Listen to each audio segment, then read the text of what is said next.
sudah insyaallah Idul Qurban atau Idul Adha akan menyapa. Baik, dalam Idul Qurban atau Idul Adha, sebelum kita dalam waktu ini nanti waktunya sempat untuk praktek, kita akan membuat kelompok dan mempraktekkan tata cara menyembelih hewan kurban. Kalau tidak sempat, kita akan laksanakan insya Allah di minggu depan. Tetapi sebelum kita praktekkan, kita harus tahu dulu bagaimana tata cara, syarat-syarat, dan seterusnya. Kita mulai dengan hikmah berkurban. Apa sila yang kamu tahu tentang hikmah berkurban?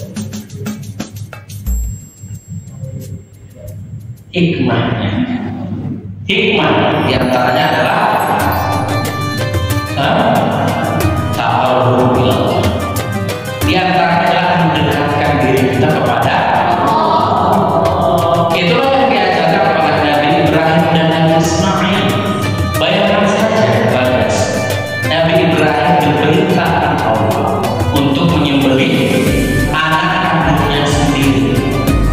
Kalau saat itu Nabi Ibrahim merasa perintah tersebut adalah perintah yang ngasal atau malu dan tidak dipandang dari kacamata keimanan, maka Nabi Ibrahim dan juga Nabi Ismail tidak akan melakukan. Tapi karena Nabi Ibrahim merasa perintah itu adalah wasilah untuk ta'arruf ila Allah, mendekatkan diri kepada Allah, maka perintah seperti apapun Nabi Ibrahim tetap akan melakukan. Dikuatkan dengan Nabi Ismail yang tidak goyah sama sekali, bahkan mendukung, mensupport Nabi Ibrahim untuk melaksanakan perintah tersebut. Maka apa kata Nabi Ismail? Ya abati matur, wahai ayahku, kalau Allah menyuruhkan begitu, lakukan. Allah menyuruhnya untuk menyembelih aku, lakukan. Satajiduni insyaallah engkau akan mendapatiku termasuk orang yang bersabar. Bayangkan akan disembelihnya bersabar. Kalau kita kadang-kadang di toilet teman-teman kita marah, ya kan? Diusik sedikit teman-teman kita marah. Ini mau disembelih aja, kata Nabi Ismail kepada dia, insya Allah saya bersabar. Ayah, insya Allah aku sabar. Maka karena ketaatan inilah Allah kemudian mengganti perintah itu menjadi menyembelih kambing atau seekor kibas. Karena ketaatannya, karena dari hati berikhlas sudah menyerahkan sepenuhnya kepada Allah. Jadi yang pertama tadi adalah ta'arruf ila Allah, mendekatkan diri kepada Allah. Jadi kalau kamu berkorban, artinya kamu ingin lebih dekat lagi kepada Allah. Kalau kamu berusaha untuk berkorban, artinya kamu ingin berusaha melaksanakan perintah Allah, artinya mendekatkan diri kepada Allah. Itu syarat korban. Itulah yang pertama. Yang kedua, rasa hikmah korban yang kedua adalah dalam menyembelih kurban, kita menyembelih keegoan kita. Kenapa? Di dalam syariat kurban Isya, di dalam syariat kurban ada yang namanya membagikan daging hewan kurban, yang artinya di situ kita ingin mengingat orang, ingin berbagi kepada orang, tidak hanya memikirkan diri kita sendiri. Coba kalau zikir misalkan di luar ibadah kurban, dia hanya beli sapi satu, tapi dia aku mau makan sendiri satu sapi. Berarti kan dia tidak melihat kanan kiri, muka belakang, tetangga dan orang yang mungkin tidak pernah makan daging. Tapi dengan kurban dibagikan kepada orang yang membutuhkan, dibagikan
itu 6 yang boleh disembelih. Yang pertama itu untuk umur. Kalau sapi umurnya sudah lebih dari 2 tahun dan sudah masuk ke 3 tahun, artinya sudah masuk ke awal 3 tahun. Untuk sapi kerbau sama kandungan tidak sendiri. Untuk unta sudah lebih dari 5 tahun, sudah memasuki tahun ke-6, itu usia hewan berbeda. Nah, kuda adalah hewan yang berbedakan. Ada pendapat yang memperbolehkan keberadaan. Kenapa? Karena kuda umumnya digunakan untuk bekerja, digunakan untuk kendaraan dan sebagainya. Nanti di hari lain dan kesempatan lain kita membahas khusus kuda ya, untuk kita baru kita selesaikan itu ya pertama. Ya kenapa itu? Saya juga itu bekerjakan, tetapi pada di lapangan atau di masyarakat ada juga yang berbau lingkungan. Dan nanti hewan-hewan itu nanti di tempat lain selesaikan. Oke, itu yang usia dari hewan yang akan. Maka tidak bisa asal kamu mau memotong kurban hewan unta usianya belum harus sudah masuk ke tahun ke-6 usianya seperti itu. Itu kalau untuk usia hewan. Sekarang kemudian kita lihat syarat-syarat hewannya selain usia tadi. Yang pertama, tidak cacat. Tidak cacat ini seperti apa? Matanya tidak buta, kakinya tidak pincang. Jadi kalau kamu menemukan sapi yang berarti tidak boleh dikorbankan, ya, tidak boleh dikorbankan. Kemudian apa? Tanduknya patah, hidungnya misalnya hilang, telinganya kepotong dan segala macam, maka hewan yang sakit seperti itu ya, cacat. Yang sakit juga termasuk ya. Yang cacat misalkan ada kambing yang lagi diabetes, atau misalkan ada kambing yang kena kanker hewan misalkan. Nah itu tidak diperbolehkan untuk dijadikan hewan. Cari hewan yang tidak cacat dan juga hewan yang sehat. Itu ya. Kemudian hewan yang tidak kurus. Kalau kamu menemukan hewan baik kambing, sapi atau unta hanya tulang belulang di balut kulit, maka jangan dijadikan hewan kurban. Kenapa? Karena kurban itu kan untuk dibagi dagingnya. Kalau kamu menemukan hewan itu hanya tulang di balut dengan kulit, kamu mau bagi apa kepada masyarakat? Kamu mau bagi apa kepada tetangga? Ya kita bagikan dagingnya. Tulang belulang itu adalah pelengkapnya yang ingin dibagi sebagai dagingnya. Seperti itu kan? Maka jangan sampai hewannya kurus banget. Carilah hewan yang umum, yang dagingnya tidak banyak. Nah itu berarti dia untuk hewan yang akan kita kurbankan. Bukan soal minimalnya, yang penting kita lihat dia berisi apa enggak.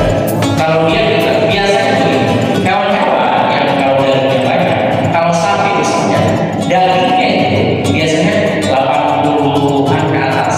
Dagingnya aja, bukan kalau timbang dengan tulang-tulang segala macam, tapi dagingnya aja itu bisa. Bagaimana kita mengetahui bahwa hewan itu dagingnya sekian kilo? Ambil jantungnya timbang atau timbangan. Maka kalau dia misalnya berat dari tersebut 9 kilo, berat jantungnya berarti dagingnya 90 kilo. Kalau berat jantungnya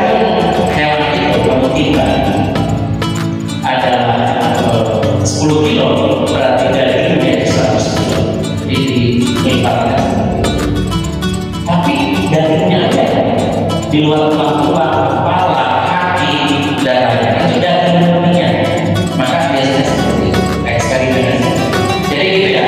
Kemudian yang berikutnya adalah setelah saya syarat hewan-hewan yang dikurbankan, sekarang bagaimana cara kita menyembelih hewan kurban? Ada harus kita perhatikan. Yang pertama, jangan menyembelih hewan kurban di depan hewan lain.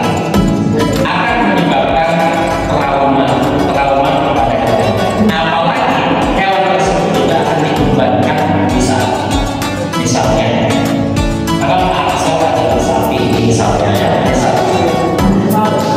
kemudian sapi kedua asal misalnya yang akan disembelih di luar nafsu.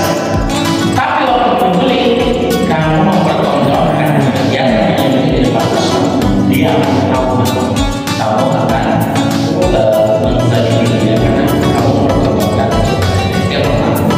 Yang kedua, hewan yang akan disembelih atau potong bisa mungkin matanya kenapa dia tidak melihat pisau atau barang makan tidak dilihat.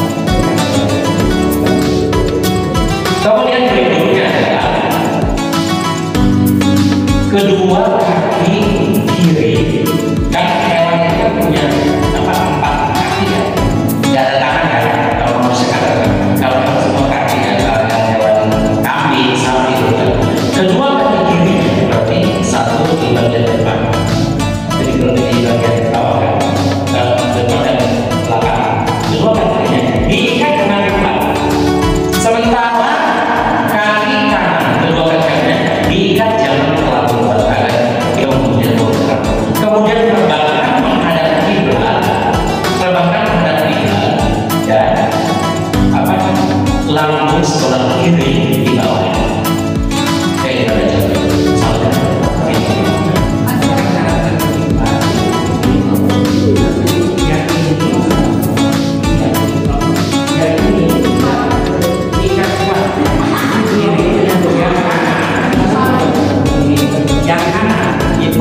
maju. ikan jangan terlalu agar dia seperti itu ya untuk hewan. Untuk yang menyembelih juga disyariatkan. Jadi jangan kamu misalnya ini sapinya, kamu menyembelih gaya-gaya, dan kamu ada di seperti itu ya, hewan. Nah, sekarang bagaimana kalau seorang pengurban ingin menyembelih hewan kurbannya sendiri? Apakah bisa? Kalau dia memang layak dan mampu, dia menyembelih kurbannya sendiri. Nah, bagaimana cara darinya kalau dia menyembelih kurbannya sendiri? Ya kan? Maka dia akan membaca apa? Bismillah, Allahu Akbar, Allahumma sholli ala Muhammad wa ala alihi wa sallim. Kemudian Allahumma inna wa ilaika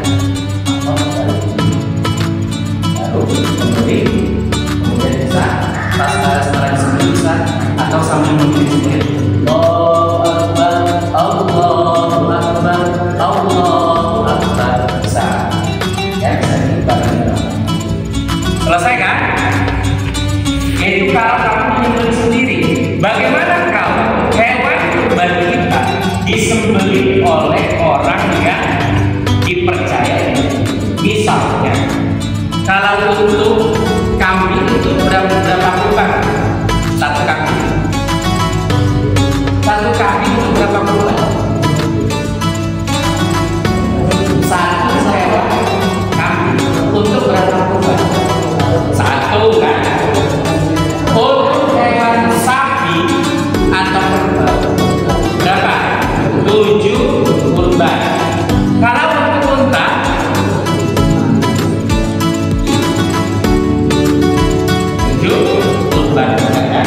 Nah, misalkan ini ada satu sapi, berarti kan ada 7 kurban, 7 nama kan? Nggak perlu 7-7-nya melibatkan dia. Walaupun karena ada disebutnya oleh orang yang berkurban, yang lainnya bisa menyaksikan dan membaca doa.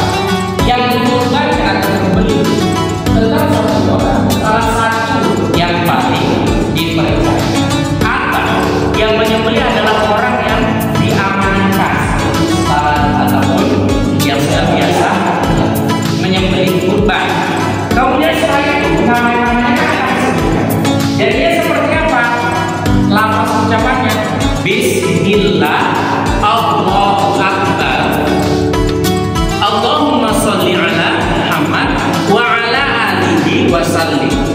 Allahumma minka wa ilaika taqabbal minni. Sebutkan nama-nama. Rafiq bin Irsyad. Disebutkan lagi Zilda Interview. Kemudian siapa lagi? Fadel bin Sifat. Bagas bin Bagas. Ini orang punya Bagas. Bagas bin Bagas. Kemudian disebutkan Rehan bin Tiko. Yang lain